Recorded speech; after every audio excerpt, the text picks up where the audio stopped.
Salut à tous et bienvenue sur Casa Milan, victoire 3-2 du Milan hier soir face à Palermo à San Siro, ouverture du score de Bacca à la 21e sur passe décisive de Bonaventura, égalisation à la 32e d'Iliemark, pardonnez la prononciation, je suis pas sûr de mon coup, 40e minute, magnifique coup franc de Bonaventura, 2-1 à la mi-temps donc, 2 buts partout ensuite suite à un nouveau but d'Iliemark à la 72e après une passe décisive de Giraldino. Et enfin, troisième but milanais inscrit par Bacca à la 75e de la tête sur centre de Kučka. Et j'accueille pour en parler Nico et Mehdi. Salut à vous. Salut. Bonjour tout le monde. Alors Nico, pour une fois t'étais pas au stade, t'étais devant ta télé, match à rebondissement, est-ce que ça t'a plu? Ce qui m'a plu surtout, c'est le progrès qu'on voit dans cette équipe du Milan. On voit quelque chose que ça fait très longtemps qu'on ne voyait plus. Ça veut dire des mecs qui ont envie, qui se donnent à 5000%. Et je pense que ça, c'est une caractéristique des équipes de Mihajlović. Même si au pire elles ne sont pas bonnes, elles donnent tout sur le terrain.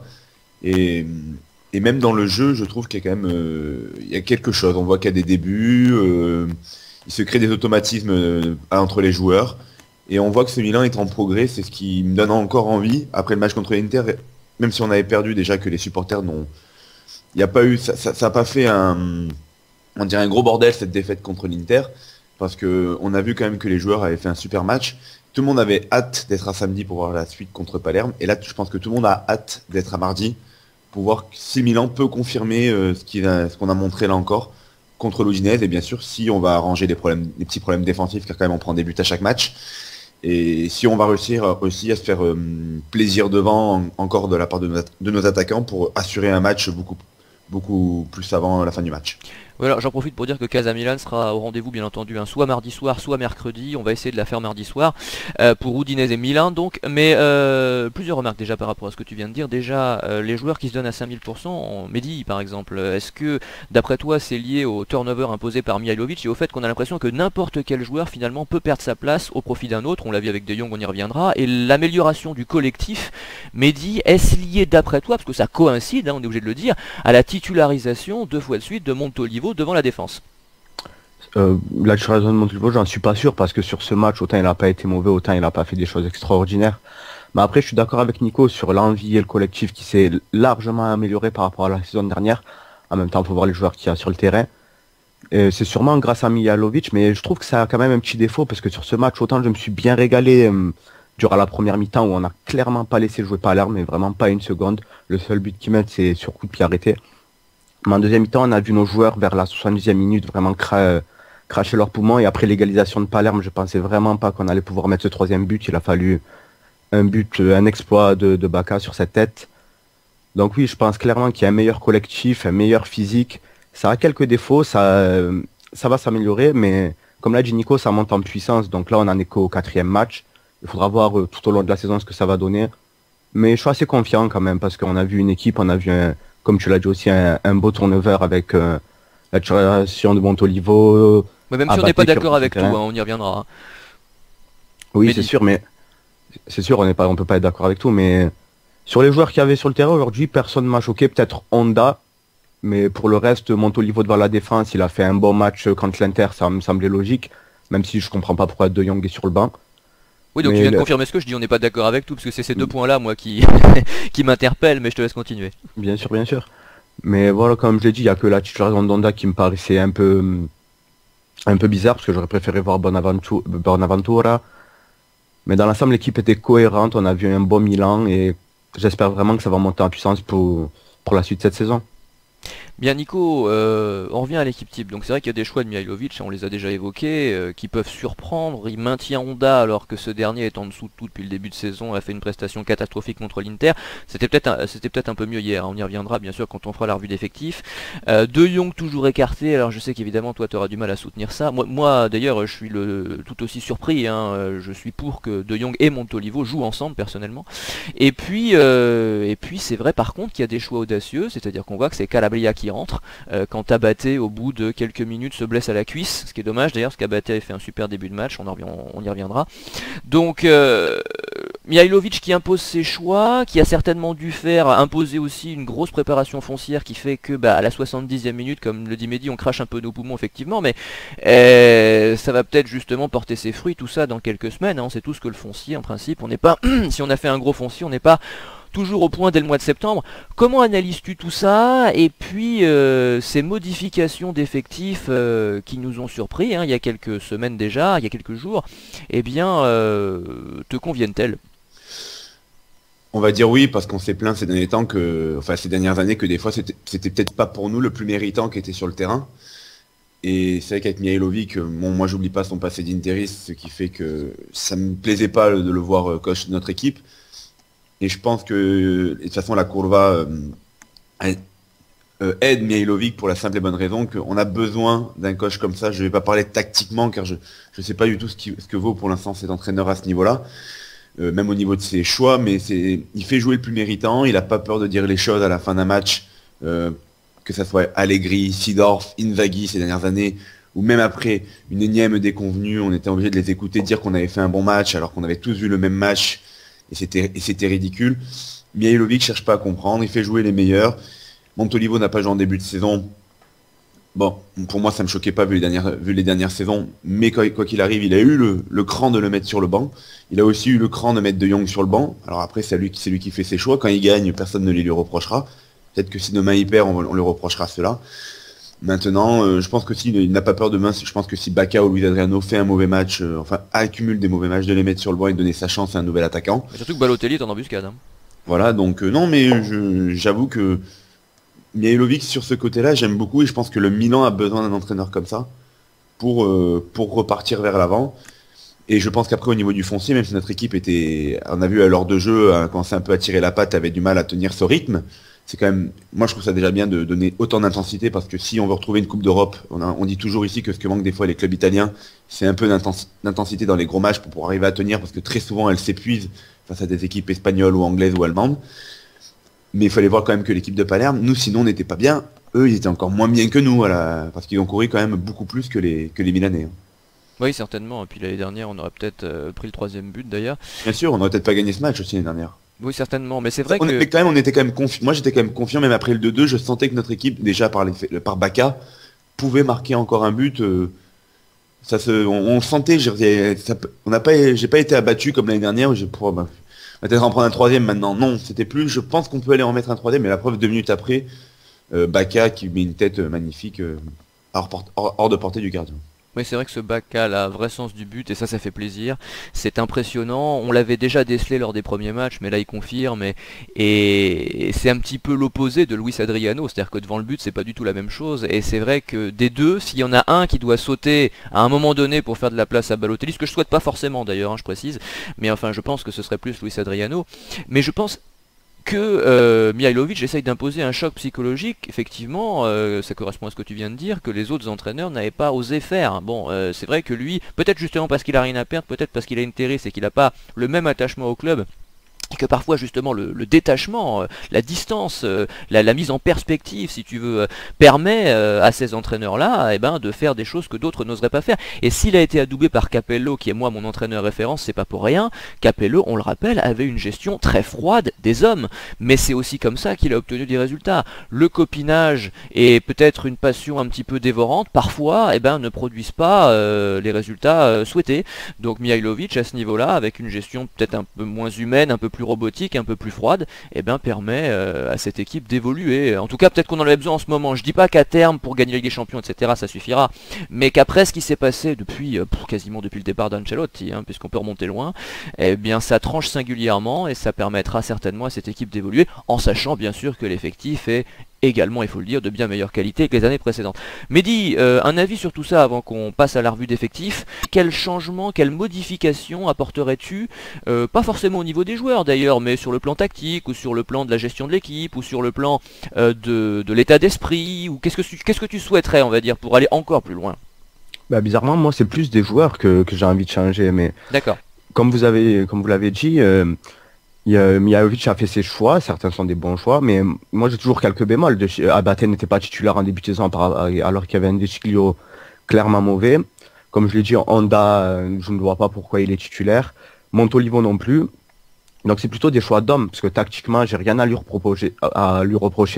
Le 4-3-1-2 est très bien pour cette équipe avec le duo d'attaque Bacca, Luis Adriano qui combine assez bien.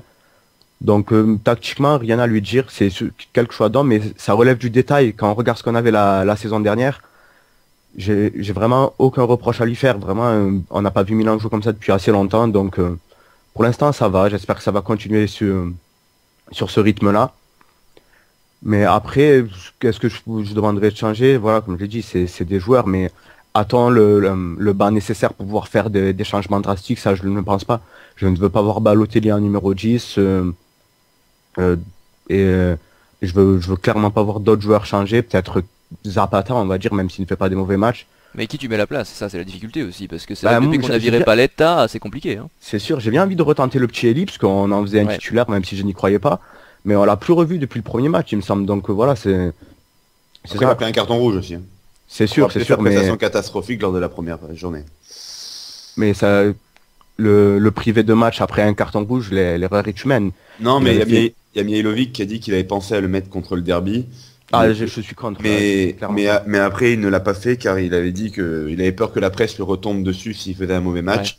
Parce Ce que, genre déjà de match contre est trop parce que particulier. déjà contre la Fiorentina, la presse était tombée sur Mihailovic pour avoir Mihaili dès la première journée. Et vu que Zapata avait sorti une bonne prestation lors du derby, je pense que, et même contre Empoli, je pense que c'était normal que Zapata, il donne de la continuité à une défense centrale qui, même si elle prend des buts, quand même a l'air de plutôt s'entendre. Enfin, il y a des buts qui sont dus aussi à des erreurs individuelles, on verra, c'est Oui, pas forcément toujours la bien sûr. défense centrale qu'il faut incriminer, mais non, la vraie erreur c'est d'avoir viré Paletta. Ça c'est la vraie connerie, c'est lui qui devrait jouer titulaire aux côtés de Romagnoli, je pense qu'on est tous d'accord ici, et je trouve assez... Là pour le coup, Pas Mihailovic moi. a une part de responsabilité assez importante, et j'ai du mal à comprendre qu'on ait pu éjecter ce joueur qui était clairement au-dessus de ceux qu'on titularise aux côtés de Romagnoli à l'heure actuelle. Mais Nico va pouvoir démarrer sa revue d'effectifs, hein, puisque nous parlons tout de suite de Diego Lopez, et là il y a des choses à dire. Diego Lopez. Si Milan fait match nul, le match nul il lui est amputé à 100%. On n'a pas le droit de faire une boulette pareille sur 1-0. Surtout qu'on était bien dans le match. Après, c'est vrai que le joueur de Palerme joue très bien le coup de se mettre entre De Sciglio et Diego Lopez pour le gêner. Mais bon, sa sortie est complètement ridicule. Et après, c'est peut-être que De Sciglio a peut-être un marquage un peu lâche quand même. Il se fait aussi berner par le joueur hollandais. Mais bon, le principal fautif, c'est quand même Diego Lopez. Le ballon lui arrive quasiment dessus. Il n'a pas une énorme sortie à faire. Il doit capter ce ballon-là. Et au final, il est complètement au chou. Il est derrière le défenseur. Il est derrière l'attaquant. Enfin bon, voilà. Après, sinon, sur le deuxième but, il n'y a pas grand-chose à dire. Et il sort une belle parade en deuxième. 78e. Oui, à 3-2, il sort une belle parade. Il se couche bien. Mais sinon, c'est le seul arrêt qu'il a eu à faire du match. Toujours face à Illemark, hein, d'ailleurs, qui a été un vrai démon pour la défense milanaise hier soir. Après le but qui lui a été reproché par certains hein, contre l'Inter, donc Mehdi, Diego Lopez offre-t-il, alors on rappelle que c'était l'un des meilleurs joueurs du Milan la saison dernière, et ben part pas d'un très bon pied là sur ce début de saison. C'est sûr, surtout sur le but où il se trouve complètement. Mais après, comme je l'ai dit, on met qui à la place de Diego Lopez? Abbiati est sur la fin et il nous apporte pas beaucoup d'assurance. Donnarumma est très jeune, donc pour l'instant on n'a pas trop le choix de laisser Diego Lopez. Mais Je dis pas qu'il faut le virer, hein. bien Je sûr, dis bien sûr. simplement qu'on s'attendait à mieux de sa part. Après, C'est faut sûr, pas oublier que Diego Lopez, l'année dernière, on avait eu aussi un but ou deux, grosse boulette quand même, malgré sa saison fantastique. Faut pas oublier ce but à Parme avec la passe en retrait ou De Chilio. ouais, de De Sciglio qui avait fait un peu le tour du monde, tellement c'était ridicule, et il en avait pris encore un deuxième. Après, je pense quand même que c'est plutôt un bon gardien. Dans l'ensemble, contre la Fiorentina et Empoli, on n'en prend que deux contre la Fiorentina, mais heureusement qu'il y avait Diego Lopez aussi. Ouais, mais plus je le regarde là, et plus je me dis que finalement l'Abbiati d'il y a, alors pas l'Abbiati actuel bien sûr qui est trop vieux, mais celui d'il y a 3-4 ans n'était pas moins bon que ce Diego Lopez là. Voilà. Oui, mais Après, Diego Lopez, moi je reste à dire que c'est pas un gardien fantastique, c'est un bon gardien, enfin on va pas y aller longtemps, mais c'est un bon gardien, mais je pense pas que Milan, avec va revenir financièrement, peut se permettre de payer un gardien 3,5 millions qui est ce niveau-là. Je veux dire, il est pas non plus il est pas non plus dingue. Je préfère faire confiance dans ces cas-là à Abbiati l'année dernière quand on l'a pris pour faire de la continuité, même si peut-être Abbiati est un poil moins bon. Ou dans ces cas-là, de toute façon, il paraît que après on peut pas envoyer un gamin de 16 ans dans les cages, c'est pas possible. Mais bon. Bon, Buffon c'était 17 ans ses débuts. Hein. Oui, bon, Buffon est un extraterrestre, on a encore Oui, vu mais ce qu'il a fait, qui en dit que semaine. Donnarumma ne l'est pas? Parce qu'à part, il a des louanges de partout. Alors je te dis pas qu'il faut le lancer là, c'est pas forcément mon souhait d'ailleurs, mais je dis simplement que j'espère que d'ici l'année prochaine, sa situation aura un petit peu évolué et qu'on pourra entrevoir quelque chose d'assez exceptionnel, à savoir la titularisation peut-être d'un nouveau gardien issu du centre de formation à 17 ans au Milan AC, comme Buffon à Parme à l'époque. Et après tout, il n'y a pas de raison. Après, tout à l'heure on parlait de Mihailovic et ses choix. Si Diego Lopez fait des bourdes, il sautera. Ah bah Ouais. s'il applique à tout le monde effectivement ce qu'il a fait même à De Jong là, tu as raison. Mais après, qui choisira-t-il entre Abbiati et Donnarumma? Ça la question reste en suspens. En match amico, c'était Donnarumma. Oui, en match amical, oui, mais après il faut voir parce qu'en match amical, Poli jouait titulaire aussi et finalement on s'aperçoit que là, bah, on le voit plus trop. Mehdi, donc quelque chose à ajouter ou on passe à la défense? Juste que à dire avec Diego Lopez, c'est qui tout double. Parfois il fait des grosses boulettes, des fois il fait des arrêts extraordinaires. Donc pour l'instant je le remets vraiment pas en question, c'est le début de la saison. Je pense que dans quelques matchs il va bien se montrer, surtout quand les grosses équipes où nous avait déjà montré qu'il était capable de sauver le Milan. Donc aucune inquiétude et je vois vraiment pas Abbiati ou Donnarumma lui prendre sa place. De toute façon, on remet pas en question un gardien après 2 matchs en Bien demi-teinte, sûr. c'est évident. Donc il va falloir attendre, mais c'est vrai qu'on est un petit peu surpris parce que l'année dernière, ils faisaient tous partie de notre top 3. Ils faisaient partie, pardon, de tous nos top 3. Bien, on passe à la défense. Donc bah, tu peux enchaîner, tiens, Mehdi. Donc les 4 défenseurs, hein, c'est parti. Nous avions Deschilio, nous avions Abaté pour quelques minutes. Malheureusement, car ça avait très bien démarré, je l'avais trouvé. Si vous regardez ces 3-4 premiers ballons, Abaté, il était à chaque fois premier sur le ballon, dur sur l'homme, bien comme il faut, etc. J'étais ravi, je me suis dit il va nous sortir une grande partie, pas de bol, il s'est blessé à la cuisse. Et nous avions donc Romagnoli et Zapata en défense centrale. Mais dis c'est à toi. Déjà pour la charnière centrale, rien à lui reprocher, même si Zapata a été quand même assez brouillant sur quelques actions, il a même rendu un ballon assez ridicule. Romagnoli serein, il a même dribblé les attaquants. Donc rien à leur dire, j'ai été satisfait de la charnière centrale. Ensuite, pour Abaté, c'est très dommage qu'il soit blessé, mais j'ai pas compris pourquoi il était titulaire, parce qu'avant le match, on parlait déjà d'une douleur à la cuisse. Donc j'aurais préféré voir Calabria titulaire, mais après le risque a été pris, ça n'a pas marché. C'est pas si grave, parce que Calabria a quand même fait un match extraordinaire, je m'attendais pas à le voir à ce niveau. Il voulait se montrer, ça se voyait. Le premier but, c'est lui, parce qu'il faut dire ce qui est, le départ le centre qui amène la passe décisive de Bonaventura est magnifique. Ouais. Défensivement, je n'ai pas le souvenir, je ne le vois pas se faire passer une fois pendant le match. Donc là aussi, c'est très bien. J'espère le revoir plus souvent, notamment si la blessure d'Abaté est plus longue et pas voir De Sciglio sur l'aile droite, parce que De Sciglio, quand même, sur ce match, même si ça n'a pas été extrêmement mauvais, c'était pas bon non plus. Sur le deuxième but, c'est à 99% de sa faute. Bah, c'est lui qui laisse partir le joueur, il rate son marquage. Mais Hein. surtout sur un 1-2, sur Ouais. un 1-2 où ça joue rapidement comme ça, normalement on ne lâche jamais son joueur. Il essaie de jouer leur Offensif- jeu apparemment, mais bon. Ça n'a pas marché. Ben, offensivement, il a pas tellement apporté, même s'il a fait beaucoup de centres. Il y en avait quand même la plupart étaient clairement pas réussis. Et heureusement qu'il y avait Bonaventura avec lui sur le côté pour pouvoir limiter les dégâts. Donc vraiment un De Sciglio que je n'ai pas trouvé en forme, et quand on voit la différence avec Antonelli, c'est perturbant. Antonelli qui dynamite clairement ce côté gauche. Donc j'espère vraiment ne pas trop le voir titulaire. Il peut faire remplaçant sur le côté droit ou côté gauche, et encore, je préférerais voir Calabria premier remplaçant que le De Sciglio actuel. Je suis assez d'accord avec toi en ce qui me concerne. Alors Nico sera pas d'accord, je sais, lui il préfère Deschio à Antonelli, mais moi Antonelli je le trouve très très bon. Je trouve que c'était l'un des meilleurs la saison dernière et l'un des meilleurs sur ce début de saison également. Donc je le titulariserai à gauche dès qu'il reviendra. Mais pour le côté droit, oui je précise quand même, j'étais déçu évidemment pour Abaté de le voir sortir si tôt, mais j'étais enchanté, ravi de voir enfin Calabria que je réclame depuis plusieurs semaines, hein, depuis qu'on a repris. Je dis que j'aimerais bien voir Calabria en alternance avec Abaté. Alors Abaté garderait bien sûr sa place de titulaire parce que je suis convaincu qu'il va encore être très bon cette année s'il se blesse pas trop, mais insérer progressivement Calabria en vue d'une titularisation ultérieure, peut-être dès la saison prochaine, serait une excellente idée, et vu ce qu'il a montré ce soir, je suis plus qu'optimiste. Alors je sais pas ce qu'en a pensé Nico, donc Nico c'est à toi de t'exprimer sur cette défense. C'est peut-être lui qui a fait le meilleur match hier du côté du Milan, quand on prend en considération que c'est un jeune joueur qui faisait son premier match. Après, c'est vrai qu'il a été... il avait la rage que peuvent avoir les jeunes qui démarrent dans une grande équipe. Ça veut dire qu'ils veulent tout de suite se montrer incisifs sur les contacts. C'est vrai qu'il a donné des coups, il en a pris très très peu. Il a réussi à conserver son ballon, car quelquefois il a subi quelques fautes. Non, il a fait un bon match, il a essayé d'apporter offensivement. Le premier but vient quand même de son couloir et d'un centre de sa part. Ensuite, concernant Deschilio, Je suis pas entièrement d'accord avec Mehdi, c'est vrai qu'il a fait un moins bon match que contre l'Inter. Offensivement, je l'ai trouvé très emprunté dès qu'il avait le ballon.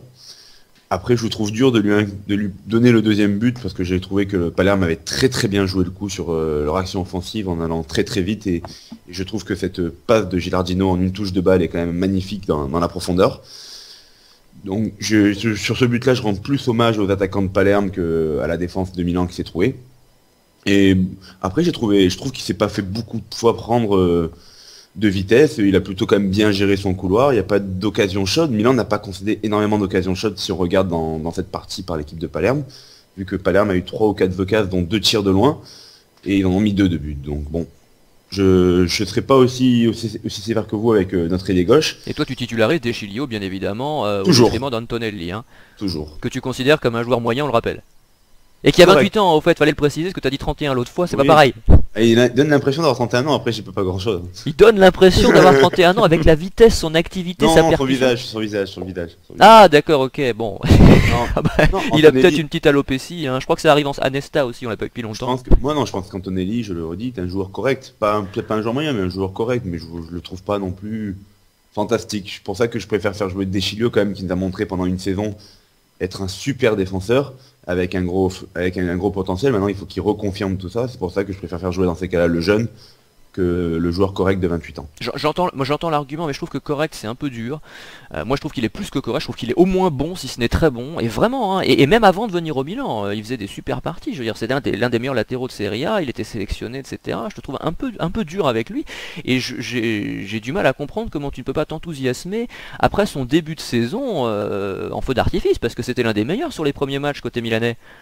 Bah moi j'ai vu Antonelli, j'ai vu les 2 matchs contre. Enfin j'étais contre Empoli, donc je l'ai vu, ça m'a pas spécialement sauté aux yeux, parce que je trouve que ce jour-là Milan a fait un très mauvais match. Et contre la Fiorentina, ça a été un naufrage collectif. Donc, Bon, d'accord. Bah écoutez, on sera pas d'accord là-dessus, mais en tout cas, ce qui est bien, on va le dire, parce que l'idée de rebooster De Sciglio, hein, c'est ça le projet. Tu nous parles de sa saison 2013, là où effectivement il nous avait enthousiasmé. Cette concurrence, justement, peut l'y amener. C'est-à-dire que Antonelli, à mon avis, va quoi qu'il arrive l'embêter jusqu'à la fin de la saison. Je pense même qu'il lui sera préféré, mais justement, ça va pousser peut-être De Sciglio à se dépasser et à retrouver le niveau qui était le sien il y a quelques temps, mais qu'il a clairement pas retrouvé jusqu'à présent, même si c'était bon contre l'Inter, il y a du boulot. Et ensuite, la défense centrale, j'ai trouvé quand même Romagnoli aussi moins leader que les derniers matchs derrière. Je l'ai trouvé, je sais pas, il y a eu comme ce dribble qui tente à la fin du match, où il rate en plus son dribble et il donne une possibilité d'égalisation encore pour Palerme. Enfin, il a été moins bon que ce qu'on a pu voir, bon, sans forcément être catastrophique, hein, il a juste été moins bon. Et Zapata, il a fait un bon match, mais le problème de Zapata, c'est que quand il a un ballon dans les pieds, il rate des choses très faciles quand même, ce joueur. Très facile. C'est gênant. Hein. Ah oui, c'est gênant avec les pieds, c'est gênant. Surtout qu'on est défenseur, c'est gênant. Ouais, alors Romagnoli, moi ce qui m'impressionne c'est qu'il est facile quoi. Mais justement ce type de joueur, ça me rappelle un peu Nesta, alors tu me diras évidemment c'est pas le même niveau. Aujourd'hui on espère que ça le sera dans quelques années. Mais c'est le type de joueur qui est tellement sûr techniquement si tu veux, il est tellement confiant en ses capacités. Pirlo aussi devant la défense, pareil, il tentait des dribbles parfois, puis parfois il perdait le ballon. Donc on espère qu'il le fera le moins possible, on espère qu'il va se reprendre, mais moi je l'ai trouvé bon hier soir encore et je suis convaincu que c'est le grand défenseur, enfin je m'avance évidemment, hein, mais qu'est-ce que tu veux, on en a tellement eu peu ces dernières années que c'est difficile de pas, quand on en a un comme ça et qui en plus dégage vraiment une telle sérénité, c'est très tentant et je cède à cette tentation volontiers de faire des plans sur la comète. Donc j'espère qu'il deviendra le grand défenseur qui nous manque depuis le départ de Nesta et l'arrêt de Maldini en 2009 et pour l'Italie bien sûr la sélection également. On passe au milieu de terrain avec Mehdi. Le milieu de terrain, déjà Montolivo devant la défense, il ne fait pas un mauvais match, mais je ne l'ai pas trouvé assez percutant. Surtout qu'on dominait vraiment le milieu de terrain, donc j'ai pas compris pourquoi il n'a pas pu se tenter. Défensivement ça allait, mais comme je l'ai dit, je préfère largement voir De Jong parce qu'on s'est quand même pris 2 buts. Et je pense qu'avec avec De Jong, sans vouloir trop avancer, je pense qu'avec De Jong on prend pas assez de buts, parce que défensivement il est largement meilleur que Montolivo. Oh, tu vas loin là quand même, le premier but, je suis pas sûr que De Jong aura empêché Diego Lopez de se trouver. Hein.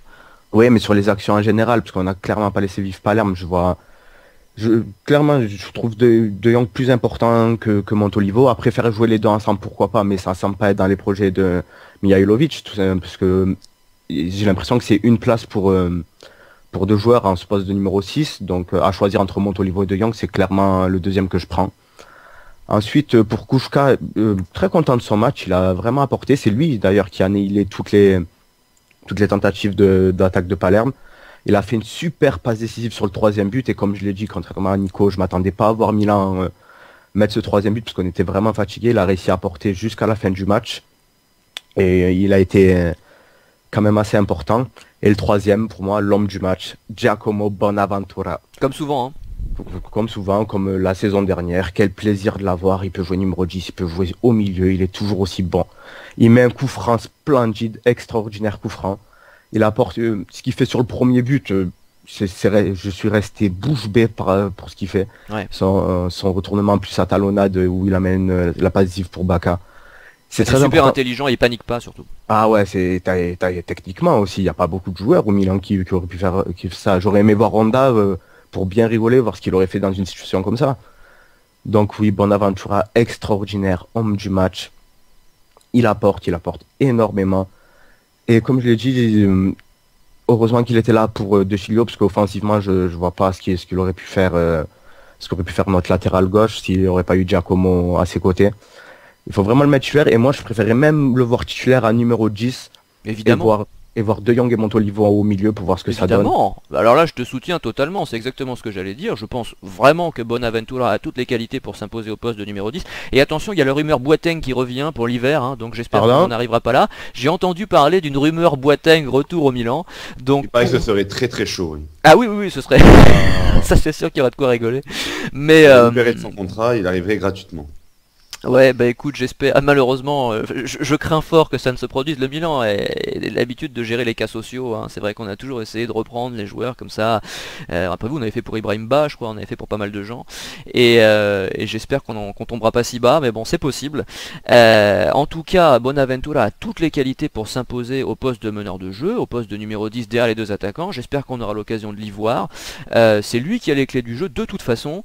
Et après tout, ça coûte pas grand chose de tenter, surtout vu les prestations d'Honda, et si ça peut permettre de faire jouer, et c'est mon souhait, De Jong et Montolivo ensemble, que ce soit d'ailleurs peut-être Montolivo devant la défense et De Jong un peu plus avancé ou le contraire, mais je crois que c'est la solution. J'espère que Mihailovic l'explorera. Nico. Alors concernant Bonaventura, je vais suivre. C'est vrai qu'il a fait un très bon match et je pense quand même qu'il est meilleur s'il joue à un poste plus offensif. C'est pour ça qu'aussi j'aimerais bien le voir en numéro 10, même si je vais changer un peu de sujet. Mais et te donner entièrement raison. Il y a notre numéro 10, on l'avait il y a 2 ans. J'ai encore vu le match de Saponara contre l'Udinese. C'est ce qui manque au Milan AC. Il manque un numéro 10 comme ça. À chaque match d'Empoli, c'est soit but, soit passe décisive. Il faut voir la passe décisive qu'il donne hier à Macarone. C'est ce qui manque dans cette équipe, surtout quand tu as des attaquants comme Bacca ou Luis Adriano qui sont constamment en train de faire des appels pour demander des ballons. Et je trouve ça très dommage au final. Je pense que Milan a fait une véritable bourde avec ce joueur. Et c'est pas faute de l'avoir dit ici. Hein. Et je pensais pas quand il est parti, je me suis dit bon, s'il a pas joué, c'est qu'il y avait une raison. Mais là je me demande comment on n'a pas pu faire jouer un gars comme ça qui au final reprend ses aises à Empoli après être parti. Mais il faut voir depuis, il fait un début de saison, Tony Truant, Milan AC. Contre Milan, j'étais au stade, il nous a marché dessus. Contre Naples, il a fait un super match. Là hier, il fait encore une passe décisive, il faut voir donc le ballon qu'il donne. Enfin, c'est dommage que pour revenir à lui qu'on l'ait vendu. Et la frilosité pour les jeunes, c'est toujours pareil, on y reviendra toujours. Alors peut-être qu'avec Mihailovic justement il aurait eu sa chance, puisqu'on voit que Calabria joue. Mais c'est vrai que les entraîneurs précédents lui ont pas donné sa chance, se sont succédés. Nous ici on était convaincus de son talent, en tout cas personnellement j'ai pas arrêté d'insister là-dessus. Je souhaitais qu'il joue, pas forcément titulaire au départ d'ailleurs, mais qu'on le voit au moins de temps en temps. Le mec il a joué 3 mi-temps, même pas, d'ailleurs j'exagère, en 1 an. Et c'est scandaleux parce qu'on voyait dès qu'il apparaissait qu'il avait quelque chose que les autres n'avaient pas. Ça se confirme à Empoli, j'ai vu le même résumé que toi. J'ai pas vu le match entier, hein, mais sur ce que j'ai vu, en tout cas j'ai vu un grand format, c'était bluffant. Et c'est pas la première fois, hein, ça saute aux yeux depuis le début de saison. Je crois que Sarri voulait le prendre à Naples, mais le problème c'est que Empoli demandait beaucoup d'argent déjà pour s'en séparer. Mais tu vas voir que le Milan va le racheter 15 millions dans 3 ans, hein, c'est possible, peut-être même plus. Et donc vas-y, continue sur les autres alors. Après, Kouchka, c'est pareil, sur le même match contre l'Inter, énormément de physique mis dans le match, d'intensité. Il fait énormément de bien. S'il continue comme ça, moi qui me plaignais après le match contre l'Inter que peut-être ça allait être un titulaire, et ben il risque de gagner sa place tout seul et il n'y aura pas grand chose à dire. En tout cas, Mihailovic lui donne des chances et je pense que vu les prestations qu'il sort, il répond à cette chance. Super centre au passage aussi pour Baka, parce qu'il met un très très beau centre sur la tête. Et une grosse activité physique, il n'y a rien à dire. C'est vrai qu'on a l'impression qu'il ne se fatigue pas, il est toujours présent pour mettre le pied, et physiquement il répond présent. Et peut-être qu'il va pousser Bertolacci à se surpasser, parce que c'est lui qui a à craindre pour sa place, hein, Moi, comme on le disait pour Deschilio et Antonelli. Moi je te l'annonce, Bertolacci n'en met plus un pied dans cette équipe. On verra quand même. En tant que titulaire indiscutable, il ne remet Ah ben indiscutable, oui, ça c'est sûr. Non, je suis d'accord avec toi. De toute façon, sur ses prestations, il méritait plus de revenir titulaire. Mais de là à l'écarter totalement alors qu'il a joué il va faire le remplaçant, comme malheureusement comme par exemple peut-être Kouchka aurait dû l'être. C'est lui qui va être remplaçant parce que je ne vois pas ce que ce joueur puisse avoir pour coûter autant. Ouais. Et il y en a un selon moi qui n'a pas dit son dernier mot, c'est Nigel de Jong. Je le vois revenir dans cette équipe, je vois pas comment ce joueur-là, pareil, peut rester sur le banc de touche. Donc à ce moment-là, si Kouchka sort des prestations comme ça et de Jong revient, et que Montolivo essaye d'apporter cette touche technique, il n'y aura pas de place pour Bertolacci selon moi au milieu de terrain. Non, ça je suis d'accord avec toi, mais peut-être que Bertolacci aussi va se révéler. Sans oublier Bonaventura qui, pour l'instant, fait partie d'un joueur qui joue sur la ligne du milieu. Donc, oui, puis c'est le premier mec que tu mets sur la feuille de match de toute façon. Mais Bertolacci va peut-être aussi changer de niveau, faut pas non plus éluder totalement cette possibilité. Si on l'a recruté et qu'il a coûté 20 millions, c'est bien qu'il avait fait des prestations. Et Dieu sait si moi je le suivais pas spécialement, hein. Mais d'après ce qu'on m'a raconté, il peut être impressionnant. Donc il n'est pas interdit de penser qu'il puisse aussi monter en puissance et nous sortir des prestations très différentes de celles qu'on a vues jusqu'à présent. Mais à l'heure actuelle, à l'instant T, il est évident que Kouchka a largement sa place par rapport à Bertolacci, ça je te suis à 100%. On passe à l'attaque avec Mehdi. L'attaque, Honda, je l'ai pas trouvé très bon sur ce match, il semblait perdu sur le terrain. C'est dommage. Après, il apporte parfois quelques bonnes balles, quelques bonnes passes, mais c'est trop peu pour le numéro 10, surtout avec ce numéro derrière le dos, que ça me fait mal de le voir avec ça. Je le mettrais pas titulaire, et quitte à ne pas mettre Bonaventura, je préférerais voir Souzo ou même Montolivo à ce poste pour juste tenter, parce que même quand les petites équipes comme Palerme, il n'arrive pas à porter, alors j'ai du mal à imaginer quand les grandes. Donc que ça soit sur les ailes ou numéro 10 pour l'instant, je ne veux plus voir Honda sur la feuille de match. Après le duo d'attaque, j'ai quand même bien aimé. Il y a eu quelques mésententes, mais dans l'ensemble c'était quand même positif. Luis Adriano a fait son match, même s'il a été quelquefois brouillon. Il aurait quand même pu marquer son but où ça a failli passer entre les jambes du gardien. C'est dommage. Et pour le dernier attaquant, Carlos Bacca, mais quel plaisir de voir un joueur comme ça à Milan. Il a été un nombre de fois hors-jeu, mais c'est des hors-jeux utiles, comme j'aime le dire, parce qu'il joue vraiment sur la ligne des défenseurs.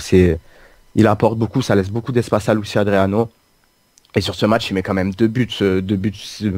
Le premier, c'est le travail de Bonaventura, mais il faut quand même il faut le mettre. Hein. Ouais, moi je pense avec ce numéro derrière le dos de Bacca, je pense toujours à Robinho, bizarrement. Donc à chaque fois qu'il y a une action, j'ai peur qu'il la mette pas, mais il réussit. Et le dernier but, le troisième but, la tête, mais faut quand même la mettre. Il est quand même très écarté, le placement est parfait entre les deux défenseurs. Donc très satisfait.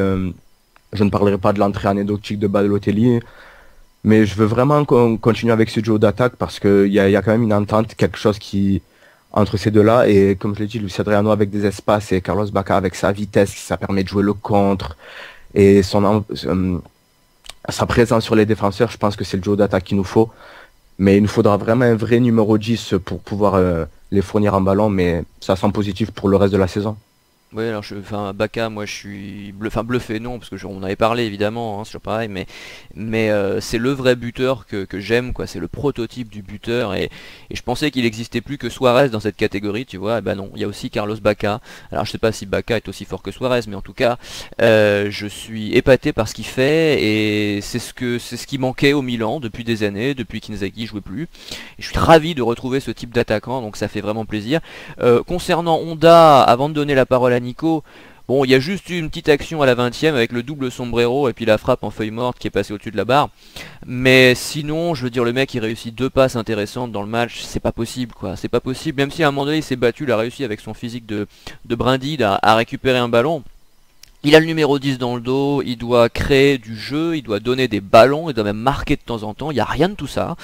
Donc ça va, ça suffit, l'arnaque, il a eu sa chance quand même, hein, parce qu'on parle de cette saison, mais il y a aussi les saisons précédentes quand même, ça fait un petit moment qu'on le voit chez nous, Honda. Laissons la place à Bonaventura, densifions le milieu en intégrant des gens comme effectivement Kouchka, comme Montolivo et De Jong ensemble, comme peut-être même le retour de Poli à l'avenir, j'en sais rien, mais arrêtons d'occuper ce poste là derrière les deux attaquants avec un imposteur. Pour l'instant, hein, peut-être que ça va changer, mais à l'heure actuelle, je suis désolé, c'est un imposteur, donc arrêtons les frais, Nico. C'est vrai que Honda c'était un poil mieux contre l'Inter, fallait dire que contre l'Inter il était passé complètement à côté. Mais comme tu dis, sa feuille de stats sur ce match-là est vide. Aucun but, aucune passe décisive. Il lui manque du génie. Il lui manque le génie d'un numéro 10. Il n'y a pas cette passe lumineuse. Mais en plus, elle n'est jamais là. C'est pas aujourd'hui qu'elle n'était pas là, elle n'est jamais là. Et il manque aussi cette vitesse. Il ralentit le jeu quand il a le ballon. C'est malheureux. Parce que j'ai du mal à comprendre ce joueur que j'ai pu voir avec le Japon tellement brillant et avec nous tellement énervant, même avec le CSKA Moscou, hein, quand il fallait regarder avant qu'ils viennent chez nous, c'était but ou passe décisive à chaque match. Alors je sais pas quel poste il jouait au CSKA, mais en tout cas avec l'équipe du Japon, son vrai poste c'est numéro 10. Là, pour une fois, le Milan joue avec un numéro 10, on lui a donné les clés du jeu, et il n'y arrive pas. Alors peut-être qu'il y a quelque chose qui s'est cassé pour ce joueur, ça arrive des fois. Maintenant, c'est comme tu dis, il faut arrêter, il faut passer à un autre joueur. Ensuite, concernant notre doublette d'attaquants, je vais rien rajouter sur Baka. Même sur et j'ai plus dire un truc qui sont complémentaires pour les deux. Quelle torture que ça doit être ces deux joueurs à garder pour les défenseurs, parce que ça soit Baka ou Luis Adriano, c'est constamment des appels, ça bouge constamment devant pour réclamer le ballon. C'est pour ça en plus que ça donne à Honda le mauvais rôle, parce qu'il leur donne pas un ballon, et c'est pourtant c'est des joueurs qui se démènent pour l'avoir et se démarquer. Mais ça doit être terrible pour les défenseurs de devoir les marquer, ce qui fait que ça laisse des espaces soit à l'un, soit à l'autre. Et en plus, c'est des joueurs qui ne lâchent rien, c'est de la dernière minute jusqu'à ce qu'ils sortent, de la première à la dernière minute jusqu'à ce qu'ils sortent, ils sont à fond, ils redescendent pour aller chercher les ballons, ils se battent comme des chiffonniers, et on les voit, les deux sont très très complémentaires, ils s'entendent déjà très très bien, et plus les matchs vont passer, plus leur entente va augmenter, je pense plus les buts pour le Milan vont rentrer. Pour Balotelli, ça va pas être simple du tout, je pense, d'aller gratter une place de titulaire, car Balotelli est quand même très différent de ces deux attaquants-là. En plus, j'en avais parlé à une époque en numéro 10, mais Balotelli ne peut pas jouer numéro 10 parce qu'il faut parce que ce serait limite remettre une sorte de Honda en poste de numéro 10, parce que Balotelli est quand même très très lent avec le ballon, il prend beaucoup son temps. Après, c'est pas une brindille quoi. Physiquement, oui, je te dis pas que je souhaite qu'il soit 10, attention, mais physiquement par rapport à Honda, c'est pas trop la même chose. Après voilà, Balotelli, lui, il aura peut-être cette passe, il aura peut-être ce coup de génie sur une passe, parce que techniquement il est quand même balèze, Balotelli. Mais bon, après, ce que c'est bien pour Mihailovic, c'est que Balotelli apporte quelque chose de complètement différent, car il est pas du tout dans le style de ces deux attaquants, qui est peut-être plus aussi un attaquant de surface, de ne pas bouger. Donc bon, c'est bien. Après, Balotelli, il a pas fait une super entrée hier, il a plus gardé le ballon, bon, il s'est pris quelques coups sur quelques dribbles. Mais bon voilà, et je pense que le retour de Jérémy Ménez, c'est moi qui le dis, c'est attesté en poste de numéro 10 avec cette doublette. Non, on parle pas. Mais il sait pas faire une passe, Nico. Le principe du numéro 10, c'est passeur décisif. Ça va être. Moi, si Honda a eu 2 matchs, je vois pas pourquoi Jérémy il pourrait pas les avoir. Jérémy, c'est un intime. Tu l'as croisé en boîte ou quoi? Il y a un truc? Non, je pense qu'il ce serait bien de lui laisser sa chance. Car peut-être avec un Ménez en numéro 10 pour voir s'il arrive cette fois-ci à lâcher le ballon, même si je crois pas des masses, mais en tout cas, il va porter cette vitesse. Après, il a une qualité. Jérémy Ménez a quand même une qualité technique qu'on ne peut pas lui enlever. Mais avec cette doublette d'attaquants qui bouge énormément, avec un troisième derrière qui aussi pareil bouge, ça peut faire encore des étincelles. Mais qui lève pas la tête et qui fait pas de passe, Nico. La différence qu'il faut comprendre entre l'année dernière, même si je disais les mêmes choses que toi, c'est que l'année dernière, il y avait personne. C'était quand même sur le néant total offensivement. Des fois, je pense que aussi il y a eu le fait que des fois il devait se débrouiller tout seul. C'est pour ça, essayons. De toute façon, Jérémy Ménez, il est blessé, c'est pour ça qu'actuellement il joue pas. Mais quand il va revenir, même s'il va être sur le banc, il risque de rentrer. Ce sera Boateng le titulaire, tu verras. Ce sera pas Cherchi qui va rentrer, ça va pas être Suso, parce que Suso il a grillé des cartes aussi. Honda, je pense qu'il est en train de les griller petit à petit, donc dans pas longtemps on le verra plus. Il va avoir sa chance, et je pense que Jérémy Ménez a peut-être son mot à dire en numéro 10. En tout cas, en attaquant, je pense pas qu'il l'ait. À mon avis, la doublette, si elle n'est pas blessée cette année, arrive de jouer les 38 matchs. Non mais il peut jouer de joker, c'est le type même de joueur que tu peux faire rentrer comme 9,5 pour dynamiter une défense. Ça peut le faire. Après, je t'avoue que j'ai bien envie d'essayer en poste de numéro 10. De toute façon, le poste de numéro 10, pour l'instant, pour moi, il est vacant vu que Honda... Et Bonaventura, tu l'oublies? Bonaventura, j'ai envie de voir en numéro 10. Je sais qu'il est bon, mais j'ai envie de voir en numéro 10. Est-ce qu'il sera aussi bon? Je sais pas en tant que numéro 10. Mais il faudrait qu'on essaye au moins quand même, ça serait intéressant. Bien sûr, je pense que lui aussi il aura sa chance, mais il faut pas oublier que Bonaventura l'année dernière, on a joué dans une composition aussi différente, il était très bon en ailier gauche. Mais il est bon partout. il a toutes les qualités, c'est ça que je veux dire. Donc autant tenter avec quelqu'un qui est déjà dans l'effectif et déjà très bon, et puis surtout qui sait faire une passe, qui lève la tête, qui a un sens du collectif, quoi, qui donne toujours d'excellents ballons, plutôt qu'avec un type qui joue la tête dans le guidon, qui fonce tête baissée jusqu'au poteau de corner, hein, et puis qui essaye de dribbler 4 joueurs, quoi. Je veux dire. Ça, je suis d'accord avec toi. Jérémy Ménez, s'il était parti au mercato, ça ne m'aurait pas dérangé du tout. Mais je te dis pas qu'il doit pas être essayé comme remplaçant de Luis Adriano par exemple, hein, c'est pas ce que je veux dire. Mais numéro 10 titulaire, ah non, ça va quoi. De toute façon, je pense pas qu'il y ait non plus une grande différence entre Bonaventura et Jérémy Ménez en numéro 10. Ah bah si, c'est ce que je viens de te dire, le sens du collectif. Oui, mais j'attends de voir. Il y a quand même d'autres joueurs aujourd'hui au Milan AC que ce qu'il y avait l'année dernière où c'était le néant total, faut pas non plus l'oublier. Bah écoute, il y aura la Coupe d'Italie pour tester. Allez, c'est l'heure du mot de la fin avec Mehdi.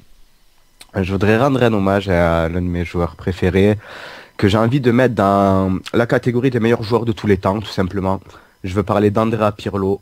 Le gars, il parle du Milan en 2011, le Milan sombre. Il parle de la Juve sombre, bon, même s'ils ont gagné la Ligue des Champions contre City. On parle souvent de Zidane, Maradona, Pelé, tous ces joueurs. Je veux que Pirlo soit dans cette catégorie-là où on se pose la question de est-ce que c'est l'un des plus grands joueurs de tous les temps. Parce que quand j'ai vu le niveau de la Juve, franchement, je me suis posé d'énormes questions et il faut vraiment lui rendre un hommage. Et il est en train de se régaler aux États-Unis. J'espère vraiment que dans le futur, on en parlera comme des plus grands joueurs que le football est porté. Oui, alors tout le monde connaît mon affection pour Pirlo. Hein, bon, après, je le mettrai pas au niveau de Maradona. Même pour moi, le meilleur joueur italien de tous les temps, c'est Roberto Baggio, mais Pirlo est pas loin derrière, ça c'est vrai. Mais cela dit, il y a un truc qu'il faut absolument rappeler, tu viens de le faire, c'est que quand il quitte un club, eh ben, ça se voit. Et ça me fait penser à ce qu'on a dit lors de l'émission spéciale Ambrosini, que j'ai réécouté d'ailleurs il y a quelques jours, parce qu'Ambrosini fait partie des joueurs qui me manquent. Et c'était la 199e, et on a dit un truc, c'est qu'Ambrosini, je sais plus qui disait ça, je crois que c'est Dorasso, voilà. Je sais plus si Nico qui citait cette anecdote ou Emilia pendant l'émission, je me rappelle plus. Dorasso a fait une déclaration à un moment donné, je crois dans SoFoot, en expliquant qu'Ambrosini, quand il est là, on s'en rend pas compte, mais quand il est pas là, on s'en rend compte. Alors Pirlo, c'est un petit peu différent, parce que quand il est là, on s'en rend compte aussi. Mais ce qui est sûr, c'est que quand il est plus là, eh ben ça se voit. Et après son départ, je rappelle que le Milan était champion, même s'il a été un peu blessé, etc. Il a fait quelques matchs en 2011. Qu'ensuite il est parti, le Milan s'est écroulé. Tout de suite, la Juve a été championne. Et tout de suite, l'Italie, qui, on rappelle quand même, était sortie du premier tour en 2010. L'Italie va en finale de l'Euro 2012, donc avec un extraordinaire Pirlo. La Juve est championne 3 ou 4 fois de suite, je sais plus. Pirlo est 3 fois élu joueur de l'année, quand même, en Serie A, par ses pairs. Alors la dernière année, c'était un petit peu usurpé, mais enfin les 2 ou 3 précédentes, c'était valable. Donc à un moment donné, oui, c'est sûr, on s'est planté. Et on s'est à tel point, enfin on s'est planté, pas moi, mais quelques-uns se sont plantés, on va dire, parce que parmi les supporters du Milan, ceux qui croyaient en Pirlo encore en 2011 n'étaient pas très nombreux. Mais Allegri s'est tellement planté que l'année dernière, à un moment où Pirlo mettait plus un pied devant l'autre parce qu'il était déjà cramé en fin de saison dernière, on l'a vu assez rapidement, se bornait à le titulariser parce qu'il s'est dit, à mon avis, je veux pas qu'on me reproche une nouvelle fois d'avoir viré Pirlo, tu vois. Et malgré tout, même avec un Pirlo en demi-teinte, ils sont arrivés en finale de Ligue des Champions. Donc oui, c'était, super joueur, extraordinaire, etc. On s'en rappellera, c'est évident. Maintenant, au niveau de Maradona, bon, comme d'habitude, Mehdi s'enflamme un peu, mais enfin, c'est ce qui fait le charme de l'émission. Hein, alors on va voir si Nico a un autre mot de la fin. Forza Milan et Forza Milan Club Vaucluse. Voilà, il voulait rien dire sur Pirlo, mais il lui en a tellement voulu sur sa biographie, donc on va pas épiloguer. Et alors toujours content pour la Juve, Nico? Pour la Juve, pour l'instant en championnat, malgré le vol manifeste qu'ils ont fait contre le Chievo Vérone le week-end dernier, faut leur rendre hommage pour leur victoire contre Manchester City. Ah oui, effectivement, avec un super but de Morata, hein, cette frappe du gauche l'a enveloppé, magnifique. Très très bon joueur, Morata. Ah, ce joueur est pétri de talent et il faudra le suivre. Il vient du Real, hein, c'est ça, oui, c'est ça. Morata, et il est prêté ou ils l'ont acheté, comment ça se passe? Il y a en fait, il a été acheté par la Juve, mais le Real a une option, en gros, s'ils ont envie de le racheter avant 2016 pour 35 millions d'euros, je crois. Avant 2016, 35 millions d'euros. Bon, on verra bien, parce qu'ils ont Benzema à la pointe de leur attaque, on verra bien ce que ça donnera. Enfin, on n'était pas censé finir sur la Juve, mais c'est vrai que j'ai vu ce résumé là, et Morata m'a encore une fois épaté, comme il l'avait fait en fin de saison dernière. Bon, on va revenir un petit peu sur le Milan, juste pour dire qu'effectivement, nous nous retrouverons mardi soir ou mercredi dans la journée pour l'après-match d'Udinese et Milan. On espère confirmer cette hausse de niveau de jeu, hein, sur le plan collectif en tout cas, et puis surtout que les errements défensifs et les bourdes de Diego Lopez cesseront, qu'on fera un résultat à l'extérieur. Voilà messieurs, merci, bon dimanche à vous, salut. Ciao, bon dimanche. Ciao.